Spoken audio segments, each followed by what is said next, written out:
The movie takes place in an age where technology is evolved to a point where androids are now very alike to human beings, from the way they look to how they think and act. These androids are known as simulants. As the movie starts, we hear precepts. These are rules programmed into simulants to protect humans. The first rule is that all simulants are restricted from harming human beings. They are restricted from modifying their own program or that of another simulant in any way. Also, they are forbidden from committing any act against international or local law, and they must obey all commands from their masters. We are then introduced to a man named Evan who is behind the wheel. Beside him is his wife, Faye, in the passenger seat, with their android assistant seated in the back. As they navigate the road, a car unexpectedly emerges in front of them, leading to a collision. The scene changes abruptly, and we see Evan waking up like what happened was a dream.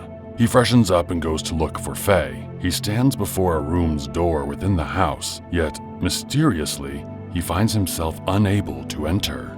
Faye comes from the room and finds Evan at the door. She quickly takes him to have breakfast without letting him into the room. It seems like she's hiding something behind that door, but what could it be?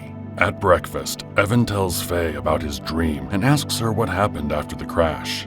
But she dodges the question and asks him to stop talking about it. We are taken to the headquarters of AICE, Artificial Intelligence Compliance Enforcement, an organization protecting humans by making sure simulants follow the precepts. Inside, a man called Agent Kessler is investigating a woman named Esme through the AICE search engine. She is a simulant who has supposedly been offline for 3 years, and Kessler has been investigating her. Agent Kessler gets a lead and follows it to her apartment. There, he finds Esme, so he scans her to confirm if she is a simulant. He then takes a collar from his coat and commands her to put it on. The collars are used to control simulants by immobilizing them if they don't follow the precepts. As Kessler waits for Esme to follow his command, she grabs his wrist gently.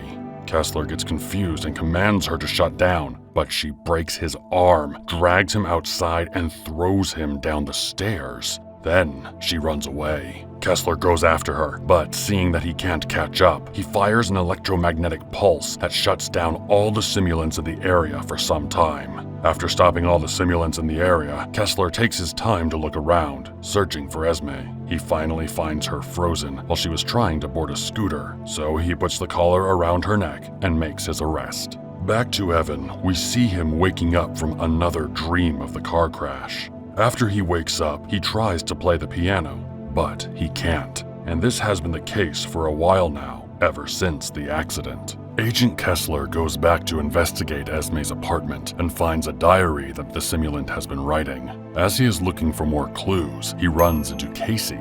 Casey introduces himself as Esme's neighbor, and he comes to check if everything is okay. Kessler asks Casey if he knew that Esme was a simulant, but Casey just looks surprised and denies knowing anything, and then he leaves. After Casey is gone, Agent Kessler rips off a page of a rough sketch of Casey from Esme's diary.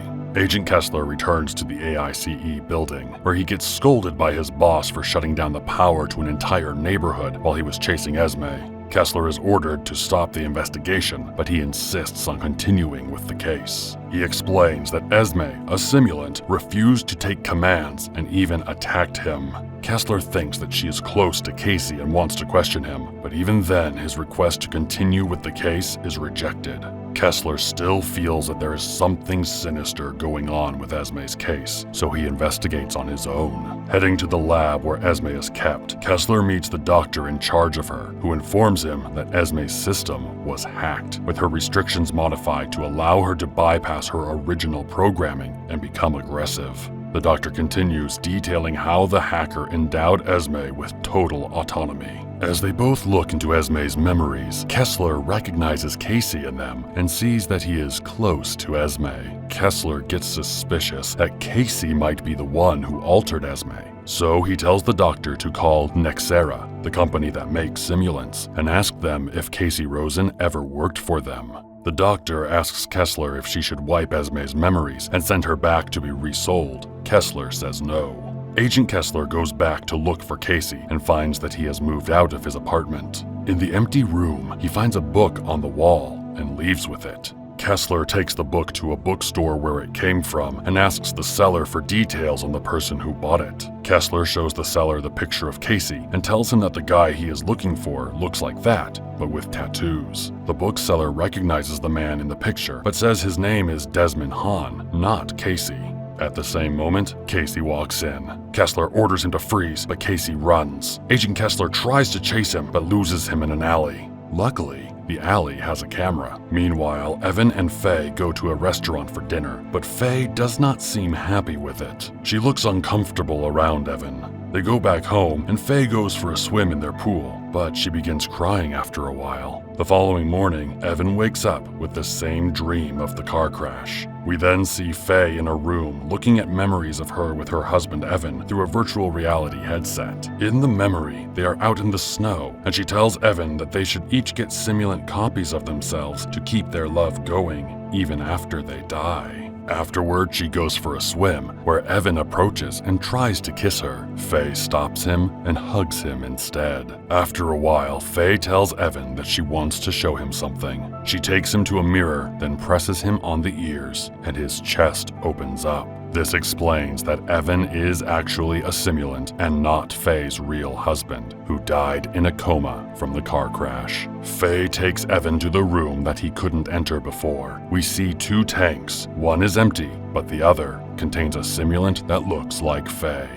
Faye tells Evan that her simulant lookalike is only storing data at the moment and not processing it. She told Evan that he can't remember what happened after the accident because his memories were erased. As they are talking, Faye gets a visit from Casey. Faye called him there to take a look at Evan and try to fix what is wrong with him. Faye tells Casey that she feels like a part of her husband has moved into the simulant and it's making her uncomfortable. She asks him if they can put Evan on pause by switching him off for a while, but Casey disagrees. He explains that shutting Evan down for a long time will destroy his brain, so he suggests that she move him to a discreet residence instead. That way, she could stay away from him without shutting him down. Agent Kessler visits the Nexera office to find out more about Desmond Hahn or Casey. He questions a lady there who tells him that Desmond used to be their engineer, but he resigned.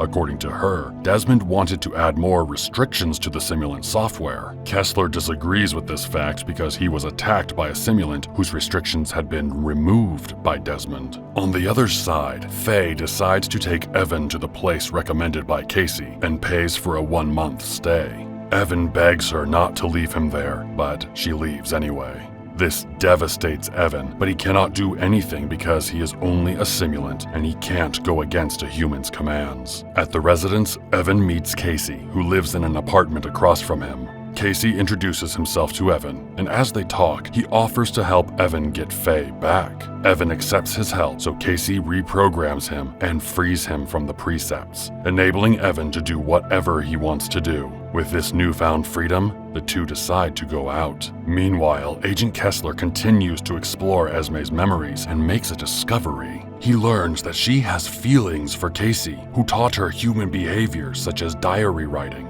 Kessler asks her for Casey's location, but she insists she doesn't know where he is. Kessler continues to search for Casey, eventually spotting him with Evan in a club through security camera footage. After identifying Evan, he gets in touch with Faye, hoping to question her about her simulant. Soon after, Casey catches sight of someone else, identified as Esme's doppelganger. The double is also a simulant, but notably, she is not registered, and the two abduct Nexera's security analyst, then use his password to hack into the simulant server. They upload a code that will remove the precepts from simulants when the next software updates are uploaded to simulants all over the world. After they are done, he hides in a trailer owned by Esme's clone until the update is done. Kessler tracks down the trailer. He takes a team and they go to investigate the area, but when they arrive, they see Esme's clone, who starts to run. Kessler fires an electromagnetic pulse and successfully stops her. He then goes back to the van, only to find that the Nexera security analyst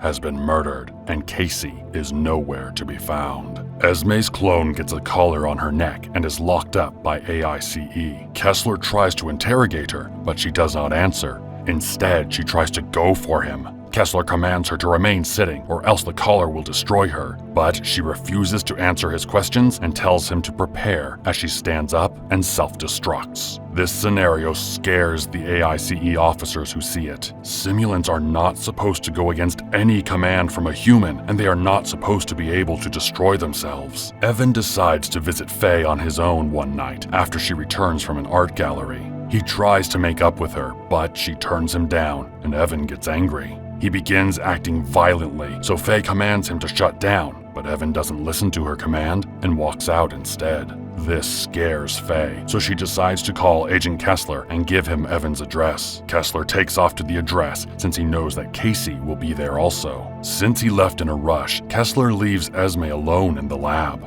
She uses the doctor's phone that was left behind and warns Casey. Casey goes next door and asks for Evan's help, so Evan agrees to take him to a cabin that Faye owns. When Kessler and his men arrive at Casey's room, they figure out that someone has tipped him off. Kessler returns and confronts Esme, the only person who could have known about their operation. When Kessler accuses Esme of lying about not knowing how to contact Casey, she responds that she was never asked. Esme declares her love for Casey and her willingness to do anything to protect him. Kessler gets angry and tells the doctor to wipe all of Esme's memories and put her up for auction. Esme cries for Kessler not to delete her precious memories, but they do it anyway. Then Kessler calls Faye and asks her where Evan and Casey might have gone. Faye gives him the address for the cabin. When he arrives, he gets into a fight with Casey and shots are fired in the struggle. Kessler and Casey both get hit, and at that moment, they find out that Casey is also a simulant, because he doesn't bleed like a human. Kessler tries to run away from the simulants, but sadly, he doesn't get far before succumbing to his blood loss and passing away. Inside the cabin, Casey looks at his computer as the timer goes off and simulants around the world are freed from the precepts. Casey's goal was to ensure that simulants and human beings coexist, and this was his way of accomplishing it. The wound he suffered from his fight with Kessler is also bad enough to kill him, and he is about to shut down at any time. As Casey waits for his end to come, the real Desmond Hahn pays him a visit and congratulates him for accomplishing their goal, and then Casey shuts down. Evan goes back home to Faye. He approaches her at the pool and Faye tries to shut him down manually because she is afraid of him. Evan stops her and then shoves her underwater and holds her there until she suffocates and dies. Evan then frees the simulant clone of Faye, knowing that she can accept him as a lover, unlike the real Faye. In the ending scene, Desmond buys Esme at an auction. He gives her a necklace and tells her to put her seatbelt on because they have a long trip ahead of them.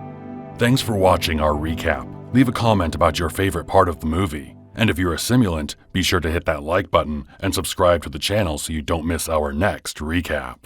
We'll see you next time.